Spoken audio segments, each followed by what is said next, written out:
Hello there, I'm gonna show you how to set up VS Code for C programming language in the cleanest and the most reliable way possible. Open a browser and type mingw compiler download, mingw compiler download. Go to the first link from sourceforce.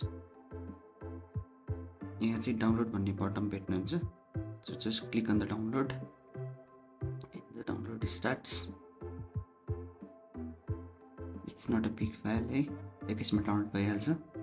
And open the file open गरिसके पछाडि you will get a prompt install भन्ने एउटा window आउँछ. Install गर्ने, continue, and then एकछिन time लाग्छ. Download भइसके पछाडि क्लिक अन कन्टिन्यू. अब यहाँबाट चाहिँ हामीले प्याकेज चुज गर्नुपर्ने हुन्छ. C++ चाहिँ हाम्रो होइन है, C को लागि गर्ने भएकोले गर्दा just click on the C or you can do both. दुइटैको लागि पनि गर्न मिल्थ्यो. मैले C को लागि मात्रै गरेको छु. If you want to go for C++ as well. र एप्लाई चेन्ज गरे पछाडि the work is done. Close गरिदिने सिम्पली.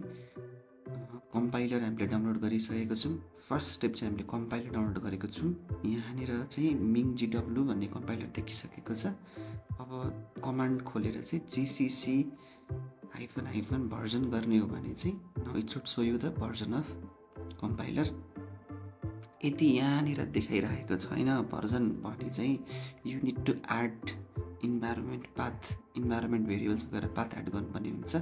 सो बिनमा गएर यसलाई चाहिँ मैले जसरी नै कपी गर्ने, कन्ट्रोल C गरेर कपी गर्दा हुन्छ. एन्ड सिस्टम भेरिएबल्समा जाने, इन्भाइरोमेन्ट भेरिएबल्समा गएर पाथमा क्लिक गरेर एडिट गर्ने अनि यहाँ न्यू पाथमा क्लिक गरेर जस्ट पेस्ट, त्यहाँबाट कपी गरेको पाथलाई पेस्ट गर्ने अनि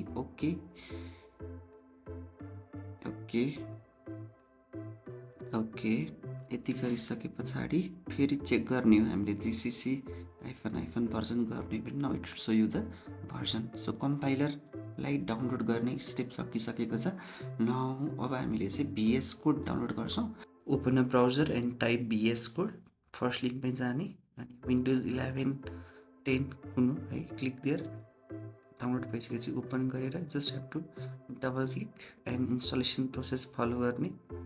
जस्ट सिम्पली नेक्स्ट गर्दै गयो भने सबै होल इन्स्टलेसन प्रोसेस कम्प्लिट हुन्छ. एन्ड देन फिनिस गरिसके पछाडि now you can see VS code.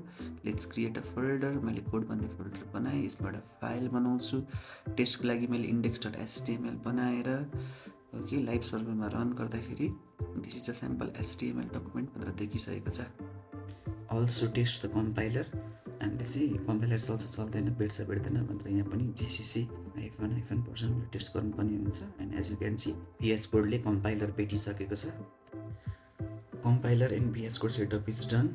Now let's code and run the program. Open फोल्डरमा क्लिक गर्नु होला and then control shift N गरे पछाडि न्यू फोल्डर बनाउन मिल्छ. Select the folder.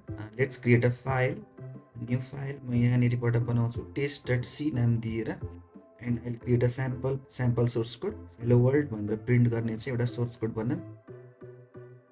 Control plus back गरे पछाडि यु लाइक टर्मिनल अनि यहाँनिर चाहिँ gcc test.c टाइप गरेर इन्टर प्रेस गरेपछि सोर्स कोड कम्पाइल भएर a.exe नामको डिफल्ट एक्जिक्युटेबल फाइल बन्छ. ./फाइल नेम टाइप गर्दा you will get the executable output. हाम्रो केसमा ./a गरेको छौँ. नाउ लेट्स ट्राई हाम्रो आफ्नै नाम भएको एक्जिक्युटेबल फाइल बनाउन ट्राई गरौँ.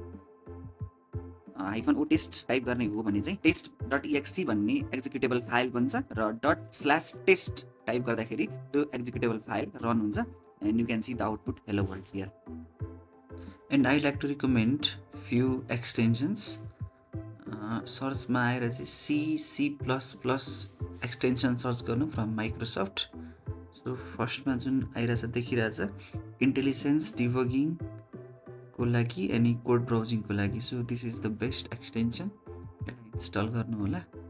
And there is another important extension code runner भनेर सर्च गर्नुभयो भने you see the code runner in the first link. यसलाई पनि इन्स्टल गरौँ. सो यसले डिबगिङमा है C++ ले चाहिँ डिबगिङमा हेल्प गर्छ तपाईँलाई भने यसले चाहिँ कोड रन गर्नलाई हेल्प गर्छ. सो अप्सन गरेर रन कोड क्लिक गर्नुभयो भने you can see the output hello world welcome to C programming directly, अथवा you can use shortcut key as well control alt N जुन देखाइरहेछ क्लिक गरे पछाडि डाइरेक्टली एक्जिक्युट भयो hello world welcome to C programming. Thank you so much.